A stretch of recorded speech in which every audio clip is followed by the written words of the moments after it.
let's talk about maintenance. That thing that you neglected at that last gig. Yes. So now that so this is our final segment of this recording. All right, so one of the things I learned was, hey, stupid, you're supposed to change your strings periodically. Yeah, you should change them between every major gig. I mean, if it's like going to be a 3-hour set and you're going to be sweating balls, change your strings. Yep. And especially like we were exposed to the outside, really humid. Everybody knows the heat waves that's going on. I mean, you can't see what the temperature is in here, but it's 73 in here, and I've got 47% humidity, which is good. So I try to keep it between 40 and 60 in here, close to 50 as possible. The thing that I wasn't doing was changing my strings much because I've really not been playing out, and so I got lazy. I mean, I'm playing in a nice air-conditioned environment. Pick up my guitar, I play, I wipe it down. I've got a little Music Nomad thing. You can see it right there, that little blue thing right there at the end of my finger. I wipe it up and down on the strings, and then I have a little rag that's in there, and I clean that. And that's my regular daily string maintenance. So every one of these guitars, I mean, I have 1, 2, 3, 4, 5 guitars that get played every single day, every day. So that's I don't have guitars that don't get played every day for the most part. I mean, the bass might get played 2 or 3 times a week. Right. But the SG actually that's in the house. That's the one that gets played when I'm in the house. So all my guitars get played. And but now I've got to say, okay, these are going to be, I mean, my number one gigging guitars are going to have to stay my number one gigging guitars, which means I've got to treat them like I'm gigging with them. That means, like you said, string changes. I've got to check the electronics, make sure they're cleaned out. I've got to, so the pots don't get scratchy. Yeah, I've got to be the one that is checking the intonation. Okay, your intonation is good. How's your neck relief look? So on and so forth. Go ahead. A lot of that. So like, when you get to where, okay, let's back up. Let's make a list of the things that we all should be doing as part of our regular intonation. Changing strings, dealing with any dust in your pots. So like if you turn a knob and it crackles, you should probably deal with that. Anything that's rusty, if you have strap pins that are falling out of the guitar, don't sit in properly, you should be addressing that problem. Which means either doing it yourself, taking it somewhere. Contact cleaner is a must for anything that it requires manual contact. So, the other lubricant. Thing, finish care. Well, yeah, lubricant as well for nuts and things like that. Yep. Finish care. Yep. But a lot of people don't think about this, but if you have nitro finishes on your guitars and you want to keep them looking decent, which a lot of people don't, but if you want to keep them looking decent, wipe your guitar off after you play. I was told specifically that PRS guitars need that because the new nitro is apparently susceptible to skin oil and stuff like that in the same ways that old nitro was. And basically that's it. Like, as far as I'm concerned, like your setup and stuff, you should be doing that quarterly anyway. I ran into a problem with my gigs. The last gig, the true gig, the one I got paid for. The last one that I got paid for.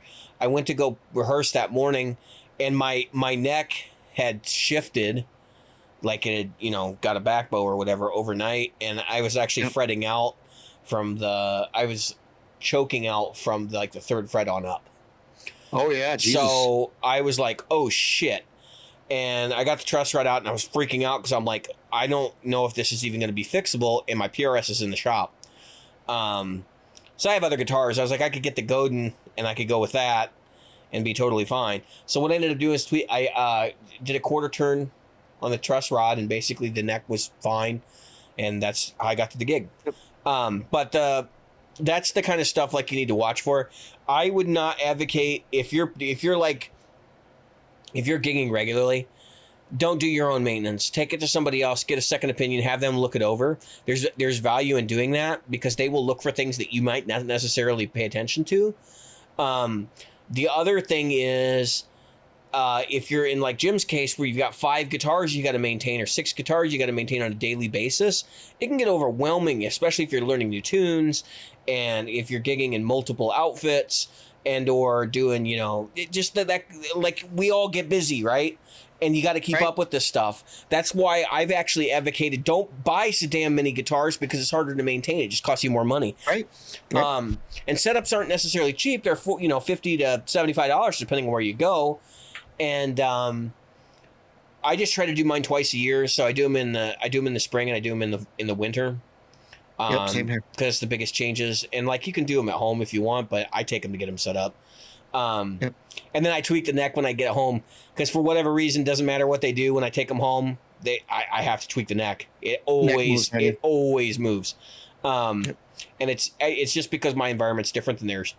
So that's where I'm at. Now you mentioned the polishing cloth. I have these wonderful Music Nomad polishing cloths, and it's dual sided, so it's kind of cool. I've been using this and I'm actually really happy with it. Ultra plush microfiber for body and neck, and then it has a low pile suede microfiber for string on the back. Yep. So basically you use the back side for wiping off your strings, the front side for wiping down your guitar. When you get done, throw it in the gig bag, take it home, then you can clean it off with some Dunlop 65 this stuff, polish and cleaner. Yep. And it looks right there. It looks great. One thing that I had a conversation about somebody the other day was string cleaner. So I actually talked to 2 people. One person says they don't believe in string cleaner, which I didn't ask why, but I sort of inferred why because I know the person pretty well. And basically what they were saying is you should be changing your strings enough that cleaning them is not going to make a damn bit of difference. Yep. And I agree. I think he's sort of right, but at the same time, the strings I use they're $12 a pack. And when I play outdoors, they get nasty fast. You might as well wipe them off with an alcohol wipe. And then wipe them down with this guy and throw it in your bag when you have those kinds of situations. Because the only enemy of your guitar strings is your body's fluids, your acid and your sweat and stuff. So take care of your guitars. I'll do a separate video. I have a bag that's a toolkit that I bring to and from gigs. It's got strings and clippers and all kinds of stuff. I have all the tools.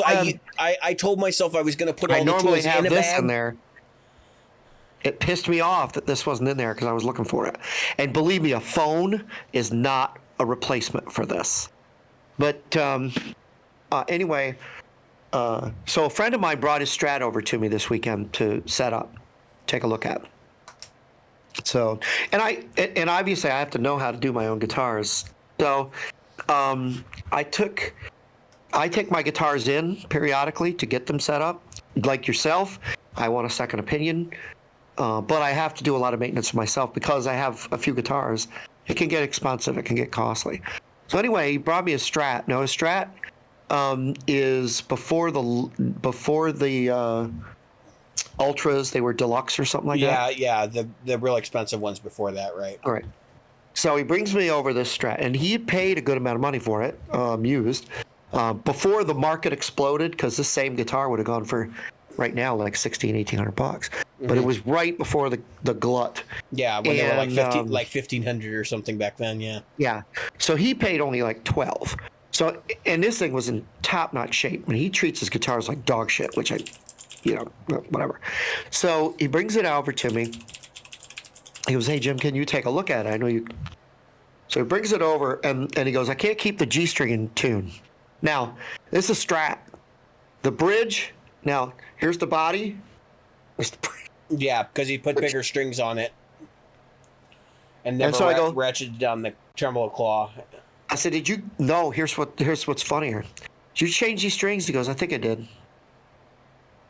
I said, "Okay, let me."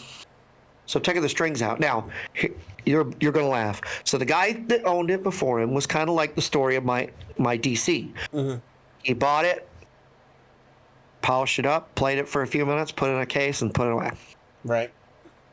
But it was a guy, I know his brother-in-law personally, this guy with more money than brains. So he had, who else buys a, almost $2,000 guitar and puts it in a bag and leaves it for 15 years or whatever it was. So I take the guitar, and I pull the thing out. Now, does anybody remember Fender Bullets, the strings, the Fender Yes. Bullets? There was one stuck in Okay. there. So let me no worse.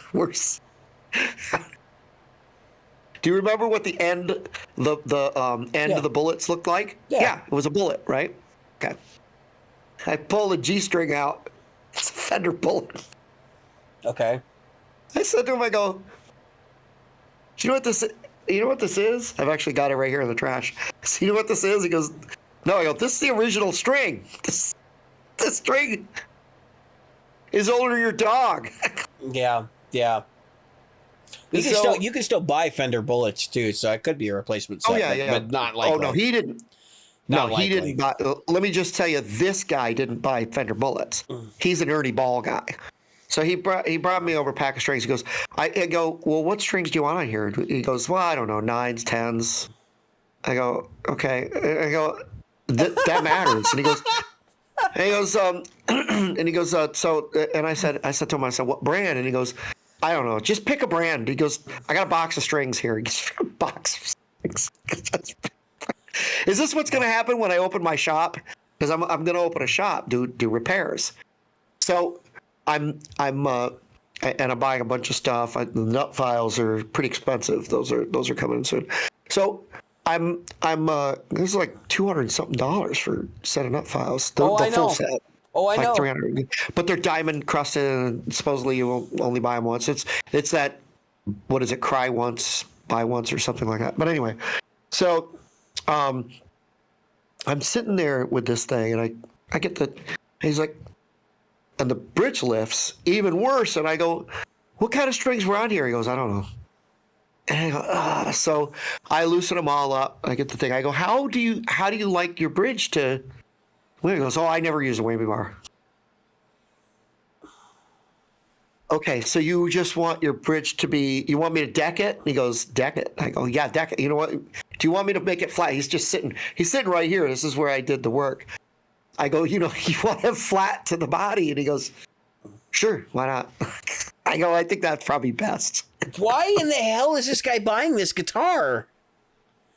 I know. I'm like, now he's the kind of guy. He went on my recommendation, truthfully, was to buy better guitars because he was playing like Mojatone and Firefly. And actually, he had a Lucky. What do they call them? Not Lucky Strikes or Lucky. What's that? Hard Luck King. Yeah. Okay. All right. No matter what he could have bought, he's going to buy something better. So, Yeah. All right. But he's really tall. He's got hands that are like this big. I mean, he's like, his hands are like this, where my hands are like this, right? I mean, and so I've never seen somebody that had the exact opposite problem I have.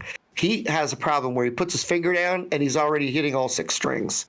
It's like trying to teach the Giant, Andre the Giant, how to play guitar. I mean, that's how big this guy is. Yeah, I've played with a few people like that whose fingers are too big. He doesn't use a pick, so he does this. First things first, get him a Dorito chip. Yeah. Because that'll be comfortable in his hands, and then go from there. Yep. I'm going to recommend he gets some Santana picks, and he gets and he learns, because I said to him, he goes, "I don't feel comfortable with a pick." I go, "Listen, man, you need to feel comfortable controlling your hand, because that's why you're out of rhythm, because you're not controlling the way your hand is flopping back and forth. It's like you have a rag in your hand. It's just you're throwing it. The end of your fingers aren't good." I said, "You ever see a drummer, the way they hold a drumstick?" I said, "Yeah, they're not at the end of the drumstick, but they know exactly where the thumb it's a precision goes." thing. Yeah. Right. And you have no precision. You're just, whatever finger hits it first, that's the one you get. I said, "So you're fanning out. It might be your middle finger, it might be your ring finger, it might be your pinky. You don't know." So yeah, it's not that he's a bad guy. He's a great guy. It's just he really needs to, and he does not wipe his freaking guitars off. I go, I'm wiping it down. I go, matter of it is all of his strings. Doritos. Yeah, that's exactly what I think of. Like Cheetos. Just playing. Pizza. Pizza? That happened to me. It happened to me. I'm telling you that this is the thing. This is the thing that I so I'm gonna open a little shop and do guitar repairs, and I'm afraid of these things that I'm going to discover on guitar. I'm afraid of what people do to their guitars. Jim, this is what I was trying to tell you. You are not prepared for taking on other people's problems. You are not.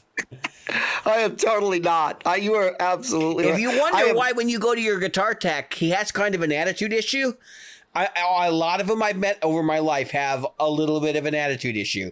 It's because they're tired of dealing with other people's problems. Yeah. Yep. Well, you'll always get the person that insists, oh, I never did anything to this. The neck did not wind up doing this. Well, you didn't crank that truss rod, or they'll get the I do my own maintenance and it's my buddy did this. Yeah. My buddy did this story. Oh, that was the other. Oh, Jesus. So when I go in to do the screws, yeah, I go, dude, these screws are practically stripped. And he goes, oh, yeah. And I don't want to call out the person, but it's a person that a lot of people take their stuff to around here. And he goes, oh, yeah, so-and-so had his hands in it. I go, I don't think so-and-so did that. This is not his work.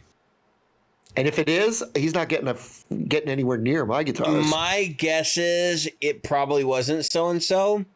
Yeah, that's that it was probably someone else who backed the claw off and raised the bridge to high heaven, not realizing what they were doing. That's right. Probably thinking that by giving them, because I hear it all the time. Oh, I want a little bit so it's easier for me to whammy. Yeah, but you got to be careful because if you give it too easy to whammy, now your bridge. You're better off losing a spring and tightening the claw. Yep. But even then, so I told him, oh, I want it easier to whammy, and then the first time they actually use it, they're like, wait a minute, I bend up and now my whole bridge moves. Yeah. That's why. Yeah. Every time I tune up, it just keeps changing tuning. Yeah, of course it is. I told him, I said, I'm going to need to get a couple of springs for you. I'm just going to deck it. I'll just spring the shit out of it. Keep it straight. I said, but with the way that they have this, and they only have two springs, one of them's gone. Where'd you have a spring? Oh, that's what. Yeah. So somebody was dicking around in there. They didn't know what they were doing. That is not so and so from such and such guitar shop that did that. Because I know the person, and I know good gosh darn well that all the people that I know take their guitars to him for repair.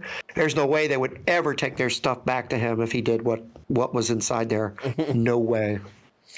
Just don't. And by the way, all the plastic is still on it. Yeah. Well, I still got plastic on a couple of my guitars. In fact, this red one that's up for sale right now still has the plastic on the back, cover, and I think some of the tuners still have the plastic on the back of them. So if you'd like to buy my junk, you can find my Reverb store in the Facebook group. I'll be selling my junk. Here's a cavalcade of this. Yeah, Jim's got. It's not junk. Jim's going to be posting a Dark Side and a Keeley Caverns. And this. And a Seymour Duncan 805. Yep. And for listeners only, if somebody says, hey, I listen to your podcast, I will give you a break. Yeah. Well, we do the same thing. If you really want something from me, I'm more than likely going to give a podcast listener a break than anyone else. And specifically if you're in the Patreon group, you're going to get a break for sure. Yeah. But I'm not going to give people a break that because they're just an abuser. And I am very careful about where I put my stuff. So you have the serial numbers. I don't give a shit. You're just going to get whatever's on the back of it.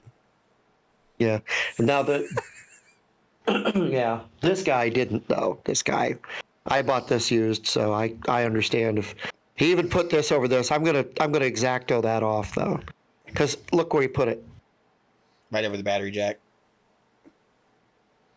Yeah, because he couldn't trim it an extra, eighth of an inch.